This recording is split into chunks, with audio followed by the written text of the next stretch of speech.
カイネ屋っていうのは僕は3代目で、おじいちゃんおばあちゃんが山梨から戦後鹿児島に行って貝の国から来たのでカイネ屋食堂というのを始めました。で僕の父親もホテルでレストラン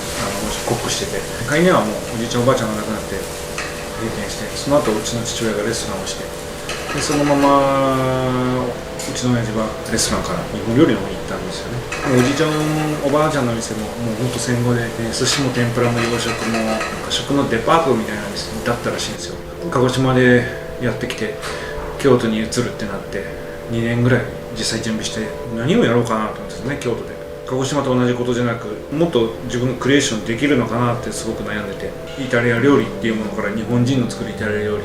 もっと言うとじゃあ日本人が作る料理って何だろう、じゃあガストロノミーっていうのはやっぱりイタリア料理、フランス料理、中国料理、日本料理、ジャンルを超えた僕は個人の表現だと思うんですよ。どこにも属さない。そう思った時に日本人らしくいこうと思って、寿司やお椀を僕らしくやっていくためにはどうしようっていうのを考えていって、やっぱり京都はやっぱり世界中から観光客が来る街で、京都に来る人たちっていうのはやっぱり買い物ではなく日本の文化に、こういう歴史的なもの、いろんなものに触れたい人が来るんじゃないか。じゃあそこで料理するにあたって世界中から来るであろう人たち、現代の日本人に対して自分がやりたい料理が今やってる料理ですね。で今日ちょっとこの初めてミシェル・ブラスのキッチンツールを使ったんですけど、最初に使ったのはやっぱピーラー、正直びっくりしたんですよね。なんだこれっていう、皮を剥くてこういうのも全部これでやるんですけど、一回ちょっとここに不都合があってない時間が1週間ぐらいあったんですね。その間普通のピーラー使ってたらここまで違うのと、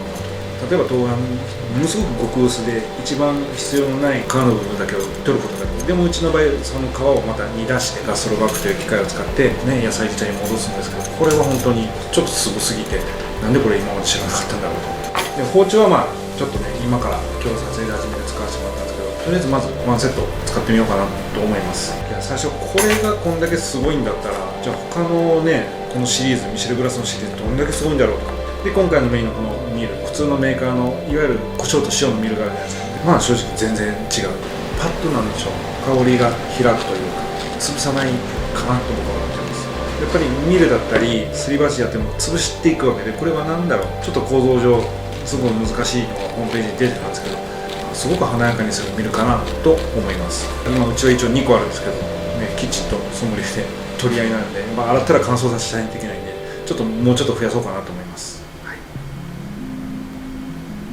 はい、まずこのミル使った今日の料理が、ビスワーズですね。一年中出すわけじゃないですね。冬は外しますし、お客さんからはスペシャリテと呼ばれている定番の料理に、胡椒の泡を添えます。その胡椒の泡を前をなんでしょうね、肉たたきとかでちょっと潰して煮出してたんですけど、今はこれでちょっとガリッと一番粗くやって、それを、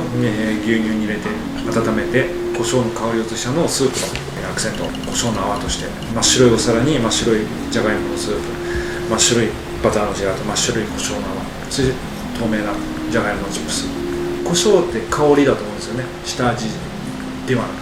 そういう意味ではすごく胡椒を引き立ててくれるかなと思います。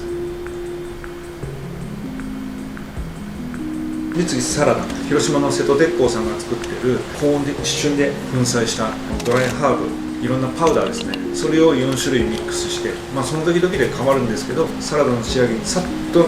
ミルを回すことでサラダがちゃんとした野菜料理になるかなと思います。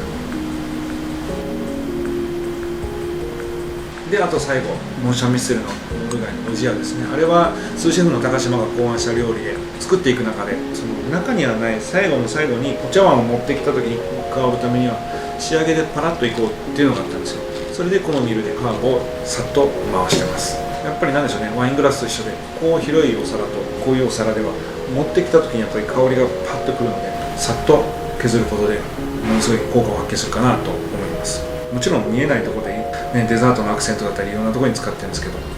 マジで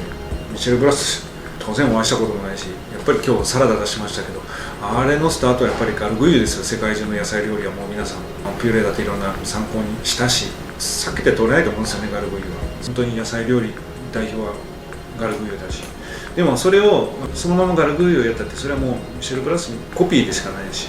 その理念とかを考えて自分らしくしたのが今日のクリスタルサラダですね。あれはそういう意味でミシェル・ブラスのこのキッチンツールのオファーを受けて見てもらえるんでしょうし、ミシェル・ブラスにすごく光栄な仕事だなと思います。ありがとうございます。